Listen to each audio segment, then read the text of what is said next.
What is going on, everybody? My name is Conor and Lorraine. Welcome back to another month of the Lazarus Pit. I am joined, as always, by my partner in crime on the Heroes for Hire podcast. Oh, just in that case. That is Mr. Shaun Meehan. Shaun, how's it going? I was good, Conor, up until about 1 hour and 42 minutes ago, and by God, the hat was not kind this month. People have seen the title. Yeah, people know what we've been through. I have to start off this review this month. If you don't know, this is the Lazarus Pit, where we go back to review one movie every single month. Started out as comic book movies, now it's just literally anything. And every month we give people the chance to recommend movies, and they all get thrown into a hat and we pick out a movie. And this movie has been recommended more than any other movie that we've ever had on the Lazarus Pit. Yeah, it has. We had avoided it for up to, I don't know when this came out. Hang on. 2019, 2018, 2019? We were doing the podcast 2021 at the time. It came out in the United Kingdom. Ah, right, I see. Well, we reviewed the trailers for this twice. Yes. We talked many times on Movie Mondays about how terrible this film looked. And then lovely people, the movie is decided, let's make them watch it contractually. I just wanted to start out. This might not go with the vibe of the show. But can I just say a quick and swift fuck you to everyone who recommended this? I said this to Conor before we started recording. I legitimately did not enjoy watching this. Like, not even in a funny, it's terrible Irish accents kind of way. This is genuinely an awful film to watch. No, like, at the end of it, I felt empty. I felt cheated, is how I felt. My life was worse for having sat through this. Yeah. And only because we do this show and ye lovely evil people recommended this enough that it got pulled out. Because I watched this with my girlfriend with the hopes that we would just riff at it and just laugh and like take the piss. And like one of those movies. Yeah, but like then it got to like a point in the middle and I realised none of us had spoken for half an hour. And we were just just blandly watching this shit unfold on the screen. Like, I just really wanted to get that swift, quick fuck off or fuck you to all the listeners. It might be the only review we ever insult them to start it off, but this, like, we've watched Daredevil. We've done some dog Spider-Man shit 3. on this show. Oh, like real bad. But this one hurts more. This hurts more. Because ye thought this would be funny. Oh, lads, you're in for a rough ride. You made Shaun sad. You ruined my Sunday afternoon. So Shaun, look, this movie, of course, everyone knows we're talking about Wild Mountain Thyme. Everyone's seen it in the title. So, look, this came out. It's directed by John Patrick Shanley. Written by John Patrick Shanley. Based off the play by John Patrick Shanley. That's something I want to touch on, actually, because it's very evident that this was based on a play. Because any time a character's speaking, they're just monologuing. They're not like interacting or talking with anyone else. They're just saying their lines out to an audience. Do you know that this movie, throughout the whole process, me and you did movies in college, and we produced some real, I'm going to put it out there, some god-awful shite some movies. Absolute shit, yeah. You give a bunch of 19-year-olds a camera and go make a movie, it's going to be shit. Also, you have no money. Yeah, you have no money, lads, right? So, I was watching this and thinking to myself, this is worse than some of the projects I worked on in college where I got like a C, and they were bad. They were, yeah.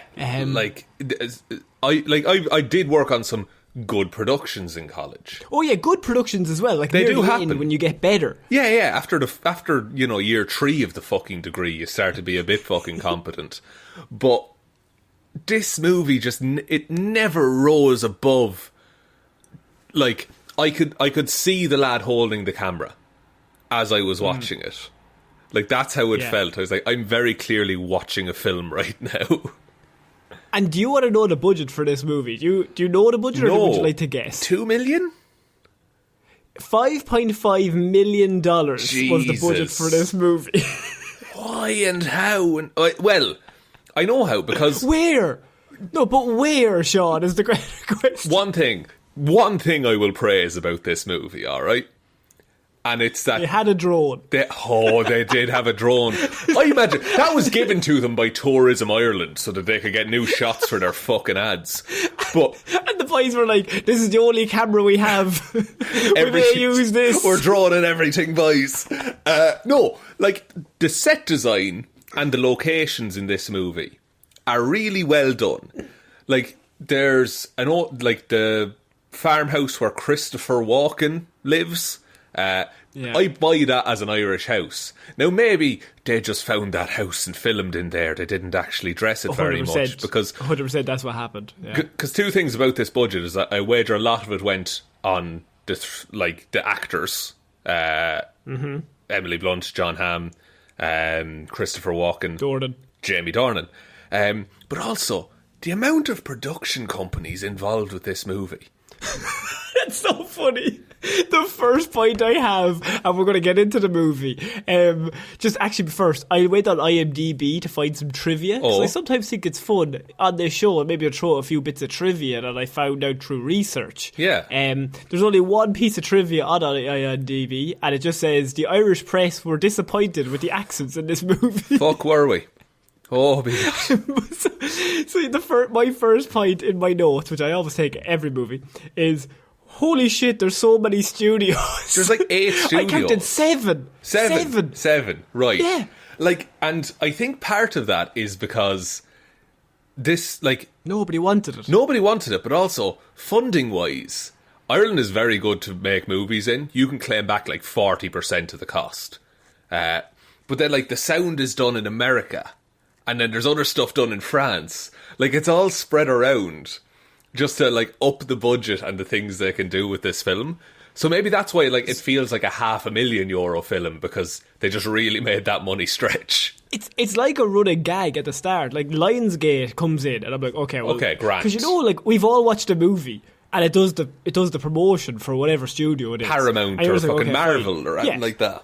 Lionsgate comes in, I'm like, cool, it's Lionsgate. Then Likely Story comes in. I'm like, okay, so there's 2 studios. Yeah. Then Marquee Pictures comes in. Then it goes black. And I'm like, okay, now it's going to start to move. Port Pictures comes in. One more. Then I'm like, okay, right, now it's gone black. This is definitely the A. Because they all have to have their own individual intro for each studio, and also, one by one. I was watching these and I was like, these are projects we made in college for, like, make a logo for a film company. Hanway Films sneaks in there. They're like, okay, we're at 5. Yeah. This is getting a bit outrageous. You must know what you're doing, lads. Amazia Entertainment needs to have a bit of a shout out near the end. And then, of course, Screen Ireland comes in at the end to be like, lads, it's in Ireland. Be got. Mahan Buchel. I think this might be the most Irish review we're ever going to do. Absolutely. Because I feel like this is a crime, this movie. I'm insulted. I think this might be... Yeah, like, I genuinely, at the end of it, was like, I think they've insulted our country. Well, and we talked about this on Movie Mondays, that the director did come out and say that this was not written for an Irish audience. But...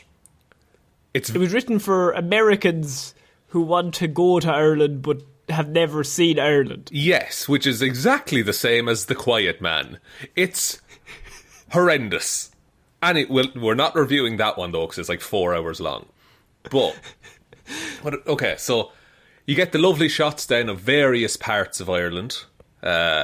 You got Cork. Did you like... Galway.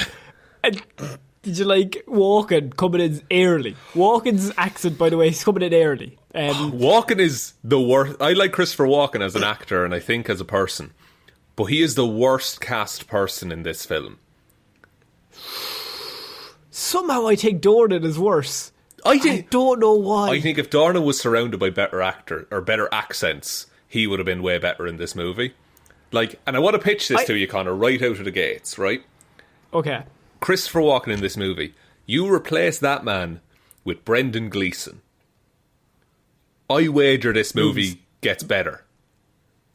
immediately a million times better. And, like, everyone else will be raised as a result, I feel. Like... But why is... Jamie Dornan's the one I'm most disappointed in. Because he's Irish. Emily Blunt is English. Yeah. Right?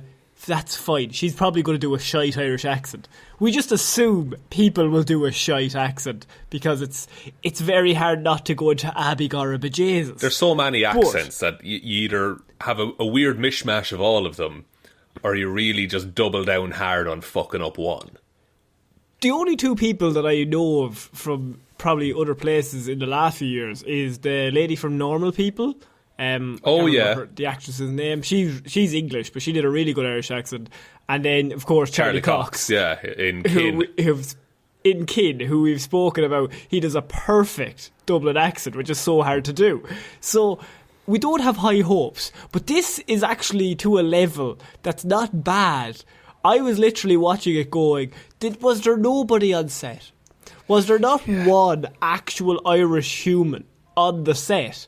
Other than Jamie Dornan, because he's involved in the nonsense. It's true. That could have said, lads, this is fucking shit. This is like, so not even bad. actively funny. Not funny bad. I'm talking shit. Like, this would be a better movie if you hired Irish actors. Like, and that's it's a tough thing to say because it sounds horrible, but so too do the Irish accents in this movie, except for Emily Blunt's mam in the movie. But she is Irish, isn't she? She is Irish, yeah, and she's the most Dervla Malloy. But like, there's bits in this movie because it's fucked. So it's like the director followed an Instagram page called Just Irish Things, and just like adapt. It's like an AI wrote this script based in Ireland. Because none of it's connected. None of it makes sense. None of it's connected. And then there's this thing that Irish people do on the phone, and it's kind of a meme in Ireland, where if you're saying... Oh my God! I have that written down. I know exactly what you're talking about. If you're on the phone and you're about to hang up, you don't say, right, goodbye. You say, all right, bye, bye, bye, bye, bye, bye, bye, bye. You say bye about a million times. But the other person's also saying bye, bye, bye, bye. So you're like, bye, bye, bye, bye. But there's a scene in this movie where they're at also the driest wake I've ever seen in Ireland. And this woman walks out of the room, like in person, and just goes, bye, bye, bye, bye, bye, bye, bye, bye. No, she doesn't even do the gap. It's worse. Bye, bye, bye, the bye, gap bye. is always there. Yeah. It's just bye, bye, bye, bye, bye, bye, bye. I was like, what is going on? Who talks like that? No, like, it's so close to being something that is a uniquely Irish thing to say in context, but they just fuck it up, and it's even more obvious to Irish people watching. That is so funny that you said that, because I wrote that down and I just have ha ha ha ha. That's absolutely atrocious. They've fucked this, lads. Look, I think we need to start off the movie, by the way. Yeah, probably, because I can go for hours. It opens with, of course, Christopher Walken saying, "Hi, I am Tony O'Reilly, and I am dead." I am dead. And I was like, what the fuck is going on? Immediately. But, look, it starts off, he's the farmer, okay? Yeah. And there's also a farm next door. And they're the Muldoons and the O'Reillys. The Muldoons and the O'Reillys. Friends forever, so they were. Friends forever. And they have two farms right beside each other, and they have children, and his wife is always singing. Yeah. I think that's Walken's wife. Christopher Walken's wife is always singing, who is Jamie Dornan's mam. And then Emily Blunt's... Emily Blunt's dad dies to start the movie. Yes. And we come in on the funeral. Yeah. And they go back to the house. And I cannot, like, Emily Blunt does she have an Oscar? She's Oscar nominated for sure. Yeah, definitely. I don't know if she's won one, but she's a good actress, like. Everyone in this movie is dog shit. Like, truly dog shit.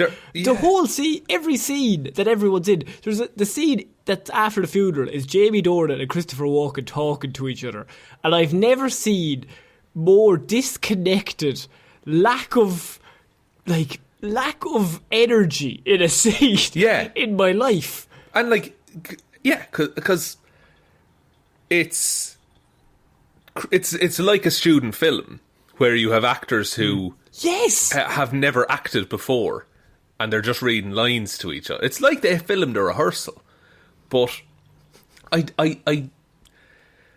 it just that none of the dialogue in this flows, but I think that comes from the stage thing, that there would be these big, because you can't do really the quick dialogue on stage because it's confusing for the audience a lot of the time. So there has to be these weird gaps between words and these weird breaks for gasps and laughs and things like that. And I feel... But you don't do that on the set. No, surely no. But the dude who wrote the play directed the film, so he only knows how to direct this story as a stage play.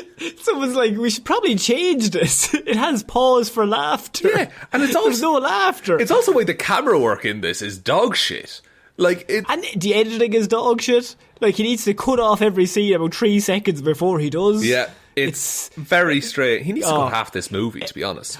Also, we forgot the vital... Oh, jeez, I can't believe we forgot. But it opens with the scene of them as children. This is Emily Blunt, Jamie Dornan.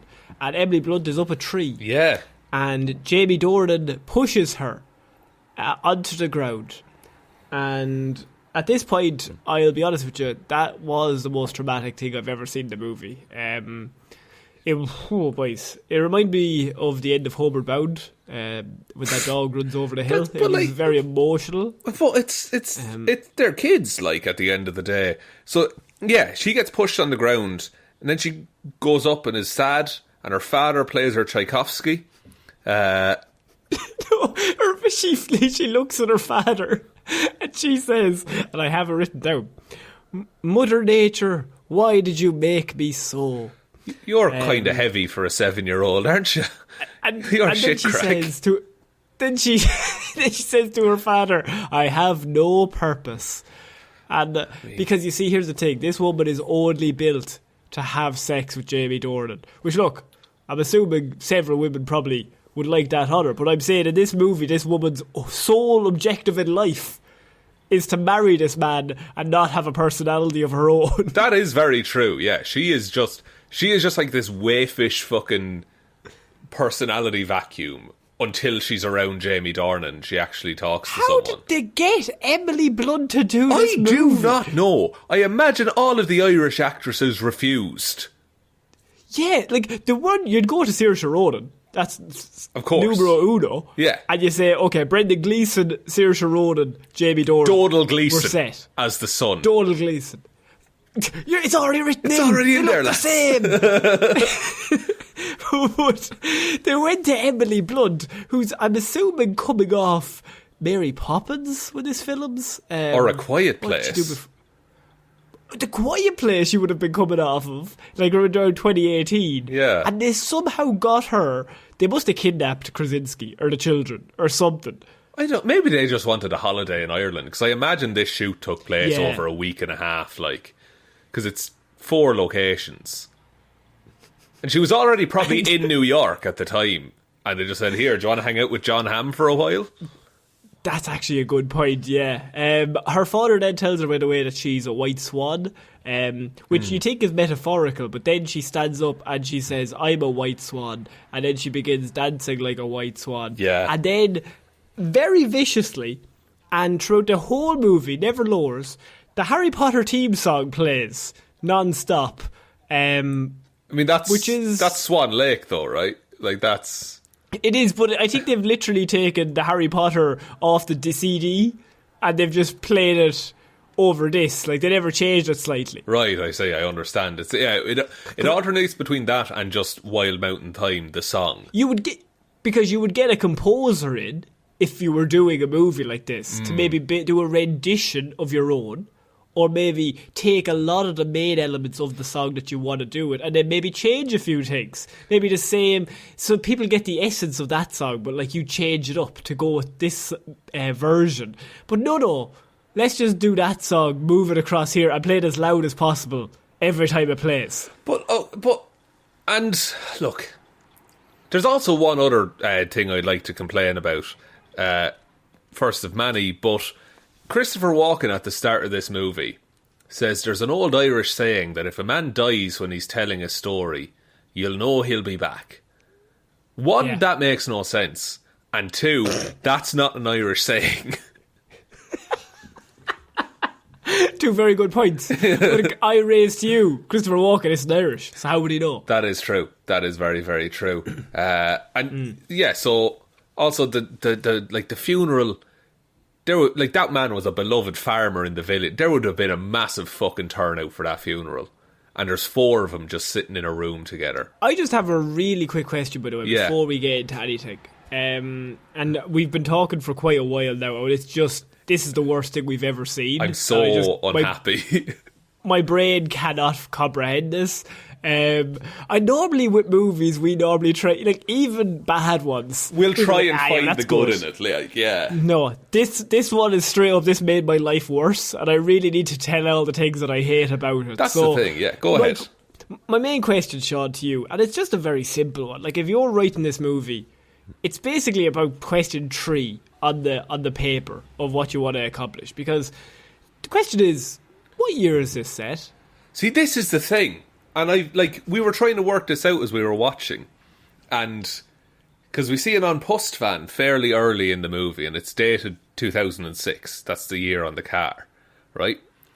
But John Hamm has an iPad Pro later on in the film. Also, the insurance on Emily Blunt's car is 2020. Yeah. Oh, we noticed this. This was our main goal while watching the film, was what fucking year is this set? Because so you're thinking it's 2019. That's locked in. I mean, it's on the car. But then, Sean, what else is there to maybe tell us maybe it's not 2019? Just fucking everything else about it. The fact that they're trying to marry for the farm. This whole bullshit story.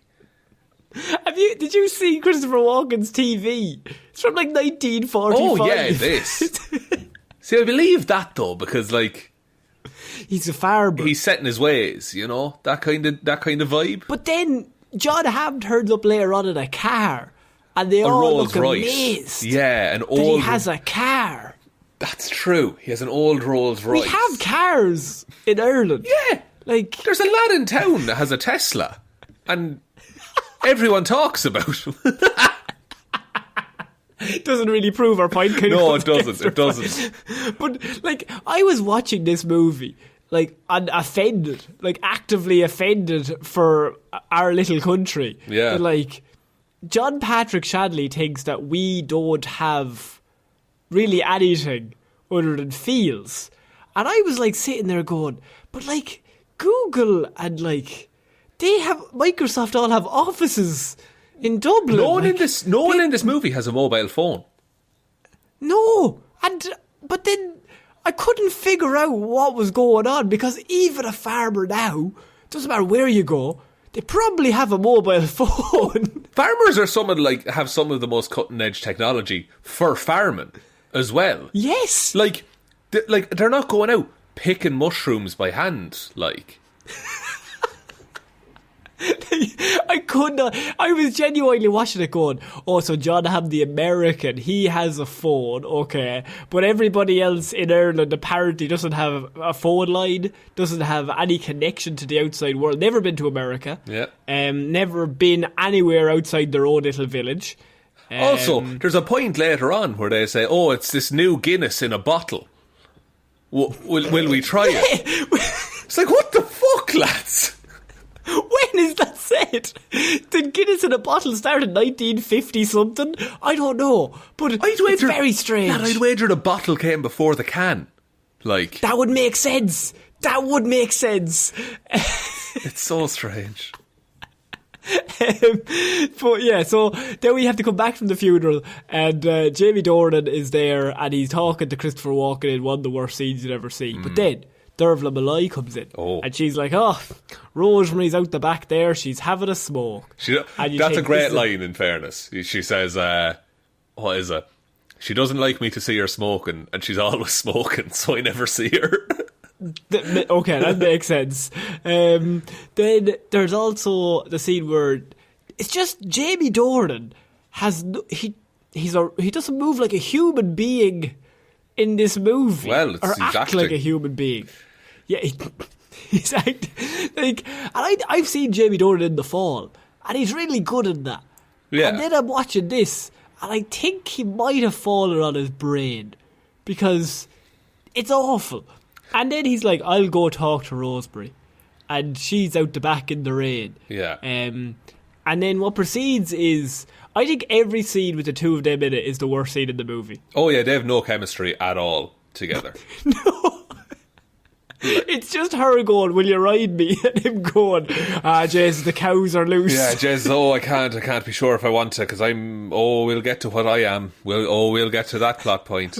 We'll get to that. If anyone doesn't know that spoiler, we will save that.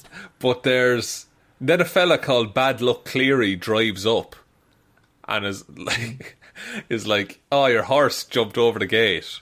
And he's like, "Oh, do you want to go in and pay your respects to like the widower?"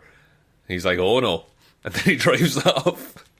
Because they call him Bad Luck Cleary because he only brings bad luck. He only gives bad news. Yeah, every time you see him. And to be honest, that's the only gag in the whole movie that made me not want to turn it off immediately. Is Cleary showing Not that I up. liked it. It's just, I was like, there's definitely an old man in a village in Ireland that's called Bad News Cleary. And there's someone who relishes in telling people bad news. So also, by the way, they opened by Jamie opening a bunch of gates, and there's a big thing about gates. Point of contention. There's gates between the farm. It's he sold off one portion of land. It's a whole thing. Doesn't matter though, because honestly, you could not give less of a shit. No. Like, none of this fucking matters. Also, Jamie Dornan now is not getting the farm, apparently, because he's not a Riley, he's a Kelly. And he's mad like all the Kellys. He's mad like all the Kellys. And then there's a picture of one of the Kellys, and he was fishing. He says, he loved fishing. Thought he was a fish. Of him holding a fish. And so that's how we know Jamie, he's a bit weird. And to be honest with you, I kind of got that vibe anyway. Oh, yeah. I don't know if it was meant to come across, but I thought, I don't like anyone here other than Derval and Malloy, because at least she's acting a bit normal. But then she said, bye, while leaving her room, and I turned on her as well. Yeah, she should have known better. She should have clarified that. I get maybe you can't change the script that late in the day, but come on, Derval. Keep the side up. You have Jamie Dornan and Emily Blunt. Next scene, Emily sees him fishing and screams at him. He falls in. It's a whole funny gag. Jamie Dornan spends this whole movie mostly wet, to be honest. Also that's a trailer gag. Like, that was put in just for the trailer. There's no need for that to happen in the movie at all. No. And he's talking to himself while on the boat, which doesn't relate to the big twist at the end. It mostly just relates to him being a fucking lunatic. Yeah, he's just mental. Like, he's and fine if they both like that. But like, Rosemary's been out all night chasing down this horse, and then she looks the same. She's grand. No, she has dirt on her face now, Connor. Also, she's smoking a pipe when we first meet her as well, like, as if to hammer home. Oh, she's different. Oh, she's not like other girls. Fuck's sake. Then you have the scene where she's like, "Would you like to farm?" And he says, "I wouldn't like to live on the farm." No, I'd hate it, in fact. It'd be like a coffin. I'd hate it. But now, I want you to really just imagine every line that they talk to each other is the worst delivery of all time. Yeah. It's like, do you want to do a second take on that? No? No, everything's first take, and everything's while they're drunk, I can only assume. Actually, when they're drunk, it'd probably be looser. Yeah. Everything is like, it's like they just have riddled with like just anxiety. It's the first day nerves, but it's every day, and it's every scene. And they're professional actors, like, who you've seen act in other things. Like, Emily Blunt, like, her accent is fine for what it is. It's bad, but like, it's not her accent. But like, then when Jamie Dornan is matching that accent, it's just, I think Jamie Dornan his is worse. Like, Christopher Walken's is the worst in the movie. Like, that's just, that man can't do an Christopher Irish Walken's accent in general in his normal accent is one of the worst accents. So I never assumed his Irish one would be any different. But like, did someone just send Christopher Walken an email accidentally? And then he said yes. Maybe. And then they said, fuck, we may go through with it now. We've got Christopher Walken in to do this shit movie.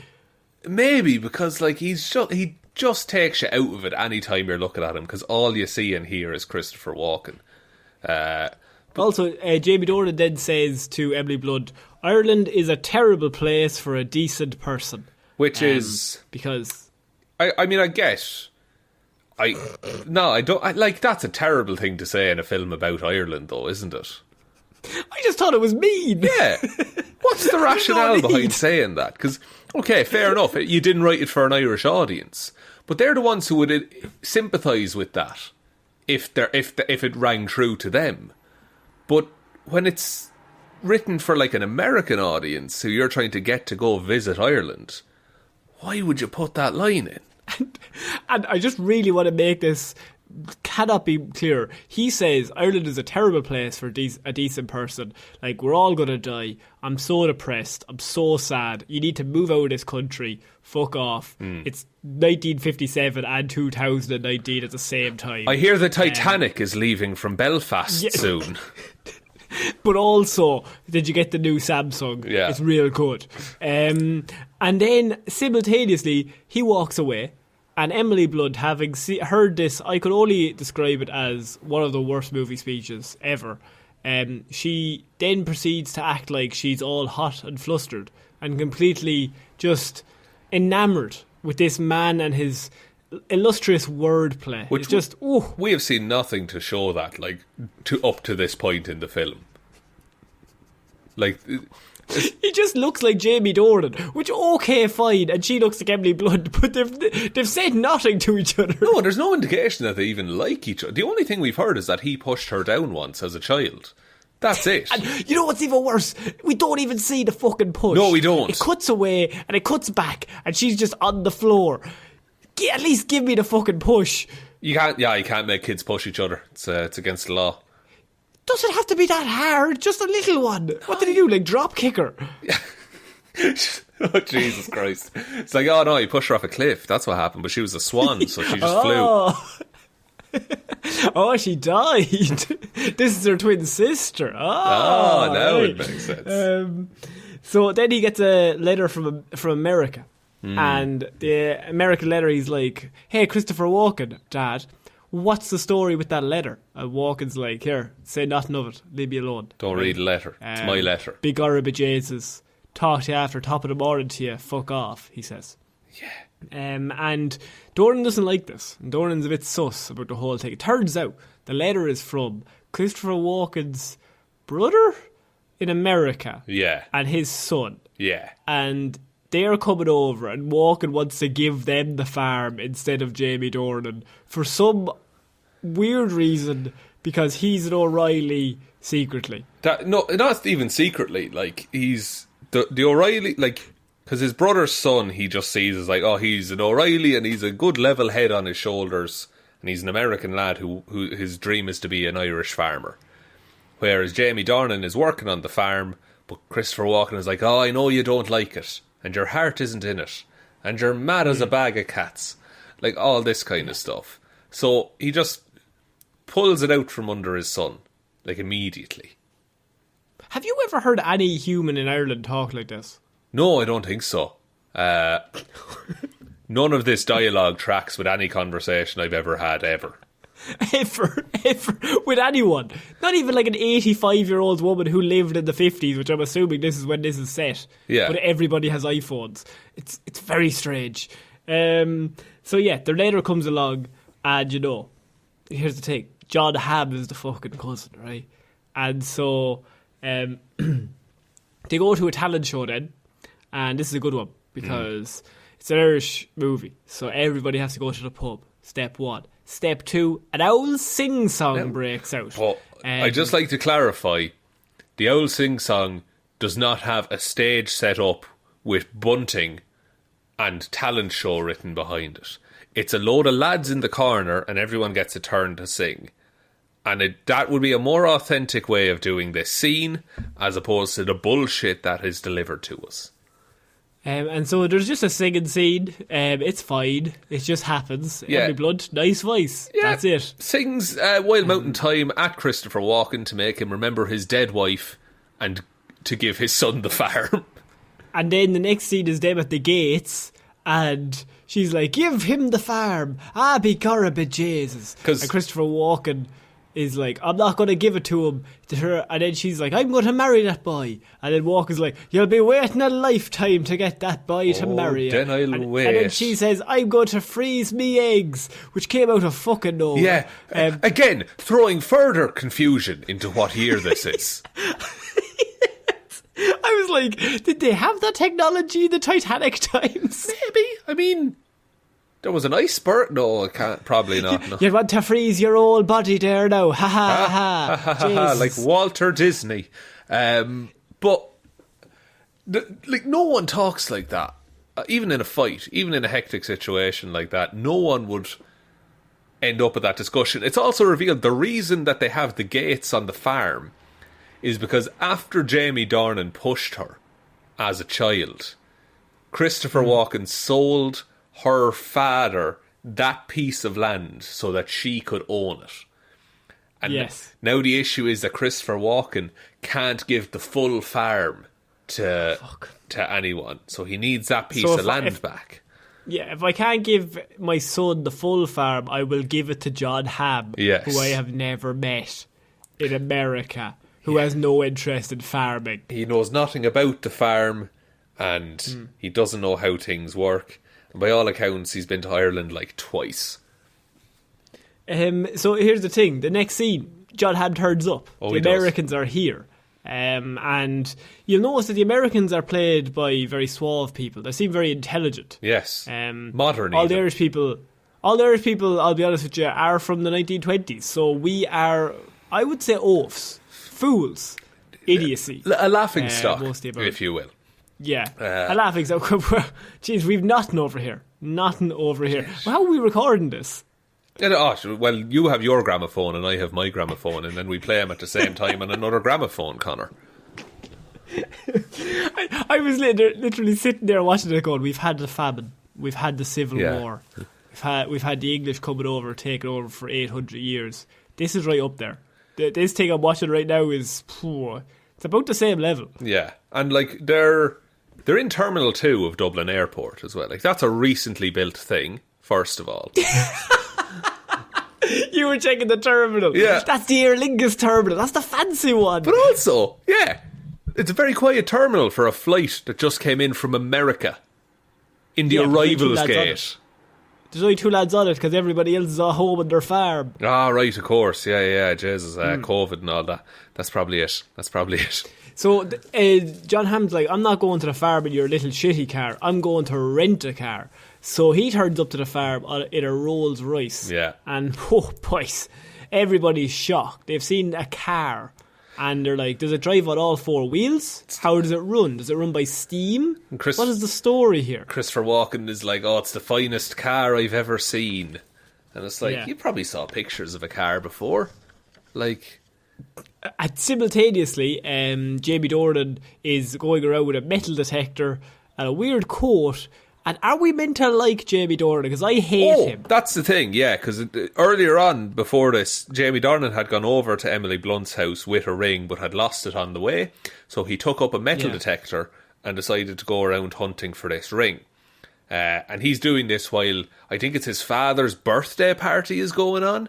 He's just detecting for metal out in the field. And then John Hamm gifts him a raincoat, and he's just like, it's a white coat. Oh, I've never seen such finery. A white coat in Ireland?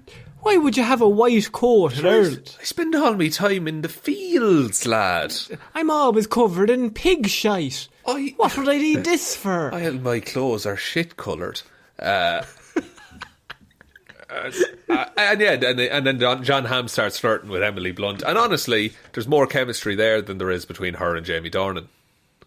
But I still hate the two of them as well. Oh, no one in this film is enjoyable to watch doing anything. No, everybody's everybody's the worst. Yeah. And so, Ham and Doran then go off to the cows, and they have a scene where John Hamm's like, hey, are you going to marry her? And Jamie Doran is like, he's just constantly not in the same conversation as everybody else in this movie. Yeah. So he's just like, jeez, I don't know. Oh, Jesus, now.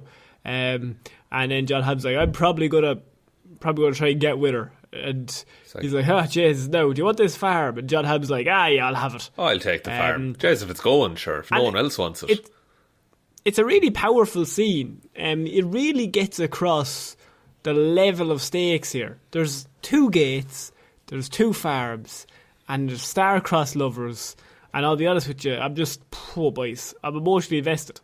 I'm not surprised, Conor. I'm not surprised, because it's a story that's happened to every Irishman at some point in his life. It's what makes this film so wonderful. When did you fight over your gate at the end of your farm? Jez, I think it was... What day is it today?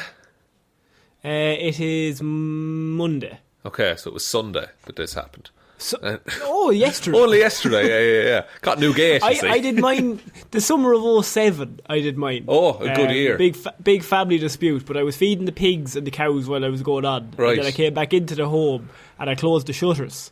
And at that point then, it said, you have the farm boy. And I said, I'm more of a fisherman than a farmer, father. And he said, fucking Kelly, get out of here. And he said, my second name isn't Kelly, but he's like, you fucking Kelly, you little prick. Swear to me now, you fucking little dickhead. Yeah, let's not give out our mother's maiden names on this podcast. But it's always Kelly, no matter where you go on earth. It's a good chance it's Kelly, I'll be honest. And then this movie does a really powerful thing. So we've introduced the Americans. They want the farm. We've got the love between Rosemary and, what's his name, Christopher? I think it's Anthony. It's Anthony, sorry. Anthony. Tony Riley. Tony Riley is his father. But they are all going on. But then what the movie does is very clever. It takes the one Irish person... I think Jamie Dornan has lost his passport from this. So wow. The one actual normal Irish person in this movie, Dervla Malloy, and it thinks to itself, what we'll do now, we kill her off screen. Yeah. Say nothing to nobody. We just fucking murder her. Just get rid of her. We only need a 4-second scene of Emily Blunt crying in the church, and after that, the turmoil of it all will probably take the audience on a roller coaster. But again, like the driest funeral / wake there has ever been in Ireland for a woman who knew people. Like, it's one person. There's no. I'll be honest, Conor. Like, 3 of the top 10 sessions I've ever been at have been funerals. Like, it's so funny that you have a top 10 session. And look, and that's always changing that ranking, you know. But yeah, you're always thinking maybe this one's going to creak into the top 10 tonight. But look, you only die once, you know. So you really want a good bash to send you off with. So what it does then is it kills Dervla. Yeah. We've got the scene. Emily's crying. It's 4 seconds long, but we're very emotionally taken by it all. This was where it reminded me of a college production, by the way, because in a college production you would do the scene, and then their parent dies and they're very sad, right? So that's said in pre-production, and then it gets to the day and they go, yeah, we'll just do a 4-second scene of you in the church pretend crying, and then that'll do it. The audience will pick that up. Yeah, there's no emotional weight or like lasting consequences from this, but you need to be sad in the next scene, so this is the reason you're sad. And so then Christopher Walken, now Tony Riley. I can't say we were shocked, because he opened the movie by telling us the plot. But no, he did. That was sick. On us, to be fair. He's sick, and I knew this was happening, because he's going to live forever. That's the old Irish proverb that he was spouting. But at this point, he's a bit sickly. He needs something to breathe. And now, also, throughout this scene, look, this scene, imagine it, but with Brendan and Donal Gleeson instead. Way better. Much better. A million times better. This movie is great with Brendan, Donal, Saoirse. That's all we need. Cast it. Dervla can stay. Dervla can stay. She's grand. John Hamm, he's a good American. Yeah, bring him in. Yeah. Bring him in. He's playing himself. It's fine. There's not much to it. No, he's not doing a lot on the day, I will say. And so they had this scene that's meant to be really emotionally just heartbreaking, because Walken, Tony Riley, our love and our joy within this film, he is dying, and he's on his oxygen tank. He's got his little nose piece, and Jamie Dornan comes in and is like, "I love you, father. Oh, Jez, I love you." Yeah. And he's like, "I love you too, son, there now. I love you too." Presumably meant to be the first time these men have ever said this to each other. Well, it's 1945. Of course, a different time, Sean. A different time. We were just coming out of the war. We were just coming out of World War II, yeah. So what happened was, Jamie's like, "What's going to happen now?" And he's like, "Well, I never loved your mother." At that point, I was like, yes. Tony, right on your deathbed, you knock another one out of the park in terms of conversation. He opens with, I didn't love your ma." And I'm like, all right. Fucking hell. But he grew to love her, isn't that the thing? Because she sang. The story is, and it's the least romantic thing ever. Yeah. It's like, jeez, I didn't love her, and I got married to her, and I had a few kids with her. And then, after a few years, I decided, she was alright. And then I said, alright, I'll buy her a ring. Yeah. And I needed a bit of money. So I sold the land, the gated land that we're all giving out about. The cause of strife for this entire fucking film. So the whole strife would have been avoided if Christopher Walken loved his wife when he got married to her. Yeah, and before having 3 kids with her. Yeah, that would have been probably a better... But see, the thing is, though, it was different in the 1920s. Like, you would just marry someone from the following farm, like. Yeah, but they would have got, like... So Jamie Dornan in this movie is like 30, maybe? And let's put it at 2020 for easy maths. So that means Jamie Dornan would have been born in 1990. Yes. And had Christopher Walken been, say, 30 when he had Jamie Dornan, then we're talking 1960 he was born. So they got together in the 80s. Now, my parents got together in the 80s. Yeah, but they notoriously also... They didn't love each other until a good 15 years in. What?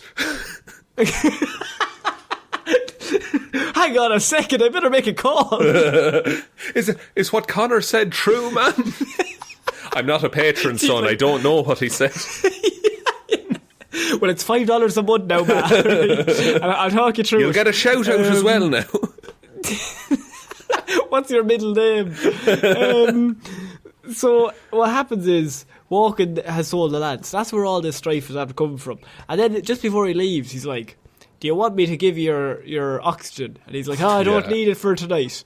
I'm fine. I'll try without it," he says. "I'll try without it." And then, it's very emotional because Christopher Walken dies and then is immediately forgotten. It's never talked about again. It's never brought up until he likes to wrap things up in a dialogue at the end of the movie. Yeah, but Tony Riley's dead, which we knew was going to happen, but the speed at which Dervla and Christopher were killed off back to back is almost, it's paramount to the plot. It's breakneck pace, yeah. But there were no broken necks in this film as far as I know.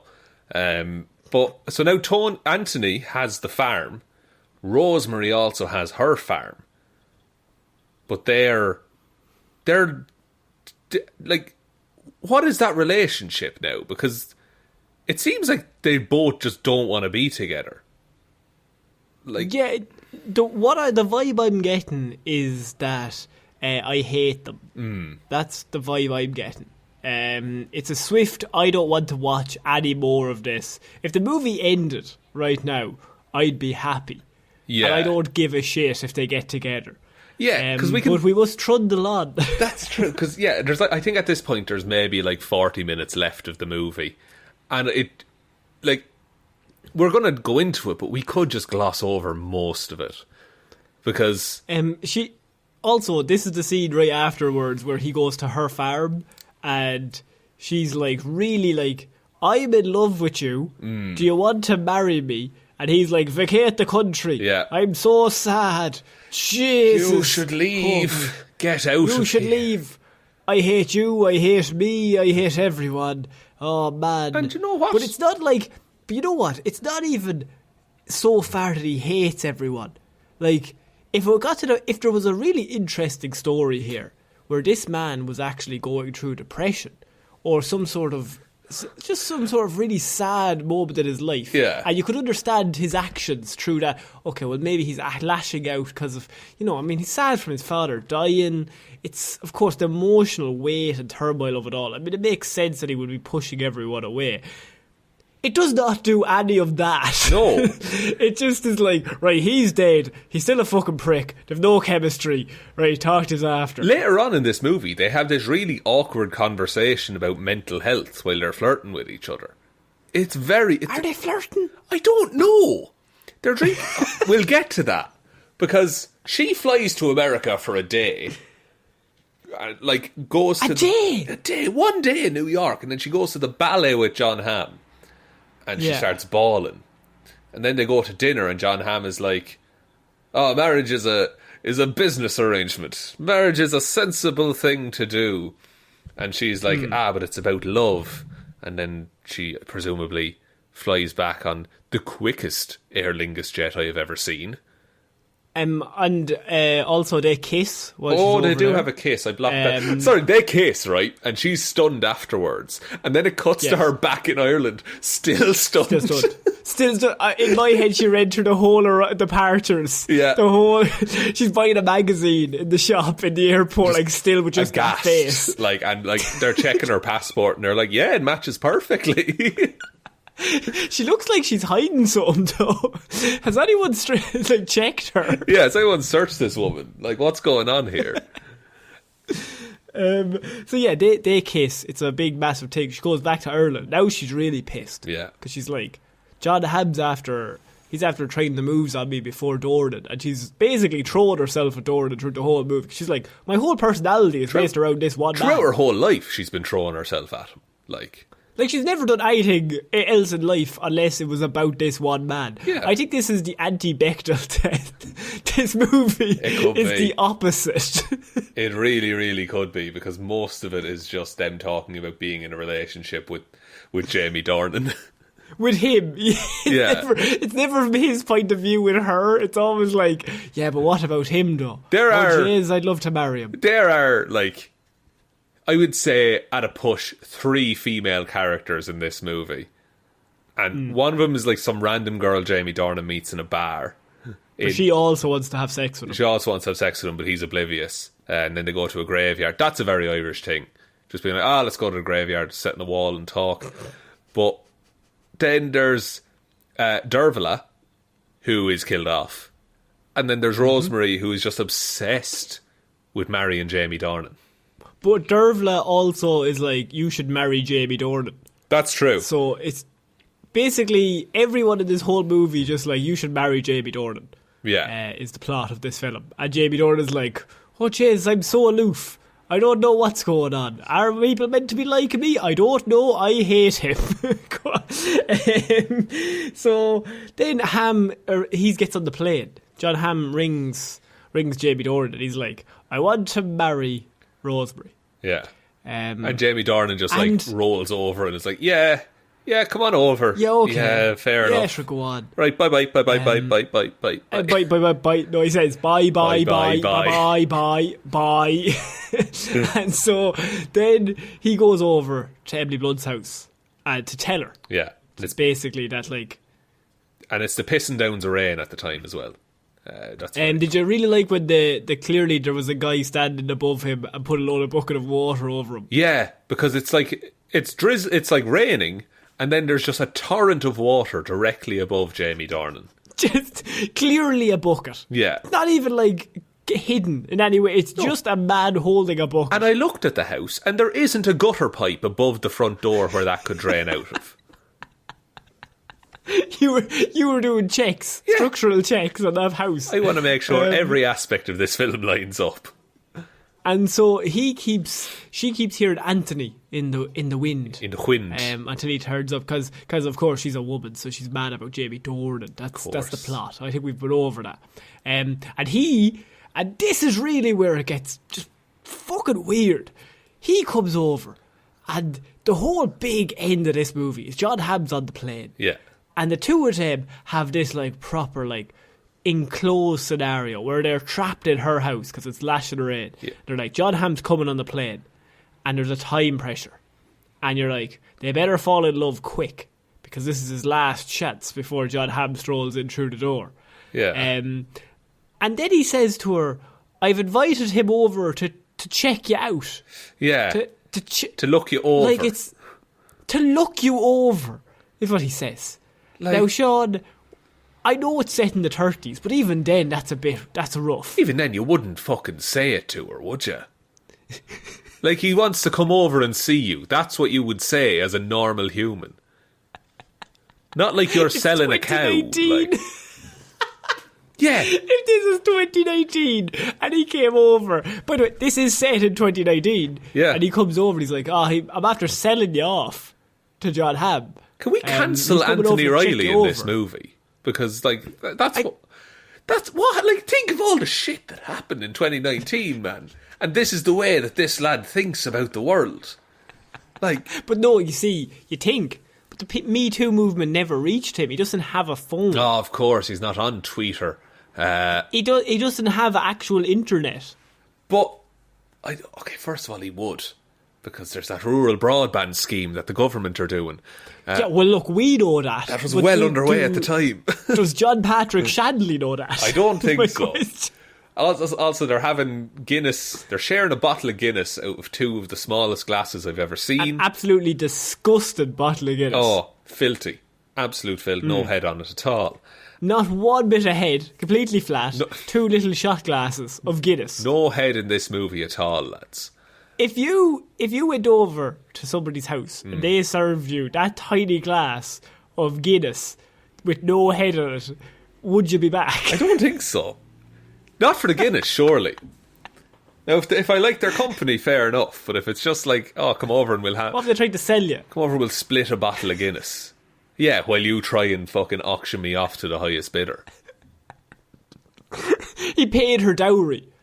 And so now he's selling her off. Like, I think we're certainly past dowries, even in like farming culture in Ireland. There's no dowries I think even anymore. In the 80s. Yeah. I feel like we were well past that. I think once that whole like equality movement started, we kind of got rid of dowries as a society. So in this movie, I have a question. Does Emily Blunt have the right to vote in this world this movie is set in? Ah, see, that's a very good question. I think she does, but it's frowned upon, you know, so she's pressured into not doing it. Like, technically she can, but everyone around her's like, what would you be doing that for? You know? Go home and make a cake, they'd say to her. But at the same time, if you don't know the ingredients, look it up on Google, because there's some good recipes on there now. Yeah, you have the iPad at home, sure. If she just was flicking around on an iPad, slicing fruit. So she's like, listen, I'm fucking miserable, I'm depressed. Like, I look at that shotgun. It just drops like, I have the shotgun, I keep it loaded just in case. Like, she's like, I'm going to shoot myself in the fucking face if you do not marry me right now. And he's like, Jesus, though. Oh, Lord. And he's like, what you have is anxiety. Oh, it's a terrible affliction. I think this was the scene where I just threw my hands up. I was like, nah. Yeah, it might as well. Whatever. It's fine. Just like, yeah, look, she has a gun, she wants to kill herself, and your reaction is, yeah, but you're a woman. You're probably a bit over the top as it is, Emily Blunt. And she, at this point, he's already tried to sell her off, and now he's told her, she's just overreacting. She'd be prettier if she smiled more. Yeah, the same. Even at that, at the end of the scene, Emily Blunt is still throwing herself at him. Like, oh, yeah. You are the best man I've ever met. And she's like, did you ever imagine me naked, did you? Like, just dropping this on, and he looks like he's about to explode, like. Yeah, she's like, her topics are, I'm going to kill myself, you can sell me off to John Hamm, and Jez, have you ever seen me naked? Like, honestly. Like, what's going on there? And then I think the horse breaks free and they run after it. Is that what happens next? Hang on. Or does he tell her about the ring? Here. He tells her about the ring and he was going to propose, but it was a sign. First she asks him, are you a homosexual? Of course. And you see, it's the 40s here. So he reacts like he has been shot. Yeah, his character has this weird undercurrent that's a bad thing. Like in his reaction. He is viciously against this. Yeah. Now, I really need to stress, Ireland passed the Marriage Equality Act. What year was that? Like, when did we do same-sex marriage? Like 2016? I think so, yeah. I was in college at the time. I think it was like 2015, 2016, yeah. So I would say, like, we would run the first in Europe to pass that law. Yeah, by like public vote. To John, and it passed like with overwhelming, like completely landslide. Yeah. Most of the country John Patrick Shanley's idea of Ireland is the most offensive thing you could say to somebody. Is that, are you gay? Because gosh, no, Jess, I wouldn't want anyone thinking that about me. All I do is ride women and sell women. That's all I do, right? John Hamm is on the way. And I've sold you. Now I'm going to ride more women. Like, and then is this where he breaks it to her, that the reason why he pushes her away is because of the way he thinks of himself? Yeah, he's like, no, the reason I push... Well, it's not said in that... It's not even said that smoothly. No. It's like, I couldn't. Cheers, no. I think Jamie Dornan forgot his lines at some point, but they just kept rolling. Yeah. There's no need for a second take. He's like, digital storage is expensive, Jamie. Come on. And he's just like, we spent it all on the drone shots. Yeah. And he's like, but no, we can't be together. I don't be thinking of you like that because I don't even be thinking myself that good now. And then she's like, well, what do you be thinking of yourself like? Yeah. Because that's what normal people talk like. And then he says, and Shaun, this is the twist. This is the moment really where you're either in or you're out on this film. Because at this point I was all in because I thought this is the best movie I've seen since Dark Knight. I was thinking to myself, this is going to take an Oscar. And he then says, I think of myself as a honeybee. He thinks he's a honeybee. No, and then he stresses, no, I am a honeybee. Yeah. Like and she's like, oh, like metaphorically. It's like, and no. He's like, no. Literally. I am a honeybee. And you're a flower. A beautiful flower. But I'm a bee. Right. But would that not make you more likely to get married? You would think. Because surely the bee would... But also he says, like, that's why I didn't like you smoking. Because bees don't like bees don't like smoke. Like... It's like, what is this? Like, I don't get, like... Because there's Who is this for? But there's a whole thing... Who is it for? There's a whole through line in this movie about people being animals. Like, his uncle was a fish, and she's a swan. And he could, like... Yeah. You could just say, oh, he's essentially a bee. Like, he's away with the fairies, he's up in the air, he's floating through life. No. The character thinks of himself as... Literally believes he's a bee. Not a human. Not a human. Bee. A bee. A bumbly bee.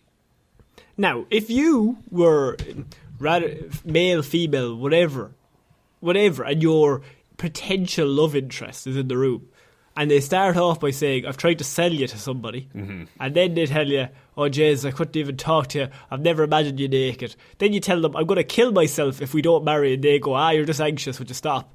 And then they say, I think I'm a honeybee.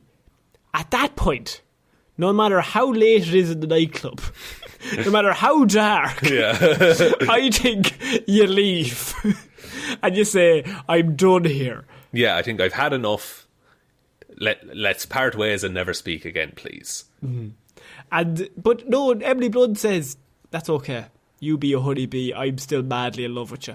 I'm still, boys, I can't even think straight without you. And so then they get into the car, and it's just completely overlooked. And she's just like, you think you're a bee? And he goes, yeah. She says grand. She crashes the car. And then they got the rain machine back in because it's clearly a very sunny day in Ireland. The only sunny day we probably have all year. And they've decided, fuck, we were planning on rain. Well, right. Have to, but again, it's that AI-generated script about Ireland. Because everyone's always like, oh, Ireland, it rains all the time and it changes weather at the drop of a hat and all this. And the AI interpreted it as that it's a blisteringly hot day with rain also. Because it's clearly, like, roasted. Like, it's really sunny. Oh, there's fucking steam coming off him, like. And they just got the lad with the bucket again. And, like, it's just throwing this fucking water at them because they have to be soaked. And this is the big moment. They fall in love and they kiss, and it's like, oh wow! And she found the ring. She found the ring the whole time, and she was like, oh, it's a good luck sign and all this shit. And when they kissed, in my notes I have finally, and then I just have Jesus, let it end. Yeah, please let this end. But no, Conor, because they need to. He needs to pick her up and carry her off to the tree, and then it cuts. But. And then, sorry. I was going to say, the rain machine, by the way, has to follow them. Yeah. So, like, where it was raining a yard away, when he steps out of that area, it becomes sunny again. And then the rain moves with them, just in case. Just in case you didn't know that now they're not sad anymore, they're happy. And then the film ends then with, they're all back in the pub, right? And I say they're all because it's, in the world, in that universe. Oh, also, sorry, John Hamm has met a lovely Irish woman on the plane, and they're now going to get together and have babies. He just sits on the plane, and this Irish woman talks to him, and now they're together forever. Yeah, and so they all show up in the pub. John Hamm is there. The random woman from the pub earlier is there. And their dead parents are there. Their dead parents. They only had a certain amount of actors. Yeah, I suppose so, but like you could have just got local townsfolk in. But they sing Wild Mountain Thyme and they sing it together, Conor. Jamie Dornan starts and then Emily Blunt comes up and they're all madly in love. And you know what's even worse? What? The bit that caught me off guard was they kissed in public. And I was thinking to myself, in an Irish pub, you think you're going to get up on stage and shift your and have a few kisses? No. Like... oh boys, that's rough. Now, Irish people notoriously do not like public displays of affection. Very true. But what would happen, and you know this, Conor, what would happen in an Irish pub, they kiss, and 40 lads in the crowd would all go, way! Yes. And then Dornan would come down and he'd get a terrible slagging. Oh, he would. Oh, Dornan would come drink. You like your girlfriend. Way! So... And that's how it ends, Conor.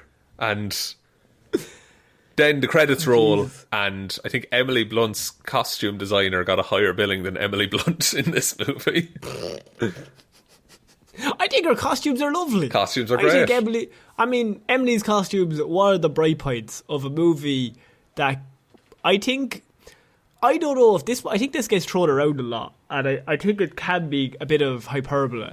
But I think this is genuinely the worst movie I've ever watched in my life. I think so too. I legitimately wish I had not seen this because worse than anything, it wasted my time. like I can't think of a movie that I thought was worse. Like, we've done lots of, as we said, like we've done lots of like Fan Four Stick, like. Yeah, but I wouldn't say that's the worst movie I've ever seen. I think this is actively offensively bad, whereas Fan 4-6 just a bit shite. Maybe we're too close to it. That it's like actively bad because we are Irish and we know what the country is like. I seen Americans giving this 6 out of 10. This is not a 6 out of 10 movie. This is like not even a 3 out of 10 movie. This might be a 1 out of 10, Conor. It's a 0 of 10, surely. Well, you have to give A rating. And look, some of the set design was really nice. Yeah, the set designs of the fields. Yes, did a lot of work for them there. But like Shaun, the cast, thank God we never have to watch this again, just due to the fact that I think our lives will be better if I just forget this ever happened. Yeah. And what's nice as well is we got it out of the way before St. Patrick's Day happened. Oh, thank God. Yeah, because I don't think we could have done it, lads, quite honestly. I think we would have been excommunicated from Ireland.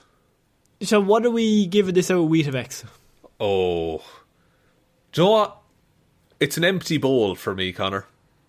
It's just, it's nothing. It's absolutely nothing to me. I think somebody served me a bowl of shit. Just a big bowl of shit. Actual shit. Milk? Do you have milk on it? Or no milk, just a shamrock on the shit. I see.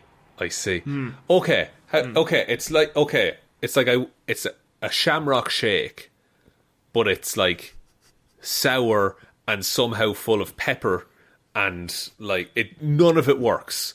None of it works together, but it's all packaged in this really appealing thing. Like it's Irish, you know, and it's all shit. I just want people to not think that this is what Ireland is like. If you want to see Ireland, I'd come to Ireland. Ireland's a nice spot. Yeah. But this is not it. No, this is not an accurate representation of Ireland, even if it's not quote unquote made for the Irish. Even for American audiences, this is not Ireland. Like, there are... This reminded me of the Murder, She Wrote episode when she came to Ireland. This reminds me of Darby O'Gill and the Little People. So, Shaun, I think we need to end this and never speak of this again. Do you want to promote anything? Pitch anything? God, I just want to tell everyone that I hope you're happy. This was legitimately... Because we have trouble in reviews because we would rather like something than not like it. But this, it's irredeemable, I believe. No, I'm my life is worse. Yeah. For having gone through this. I wish I hadn't seen it. I'll talk to people now and they'll say, "What did you do over the weekend?" "Oh, I watched Wild Mountain Thyme."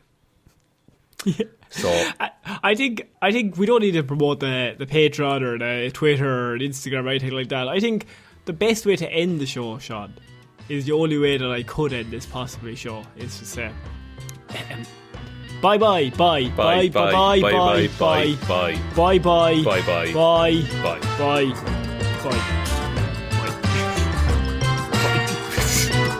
bye.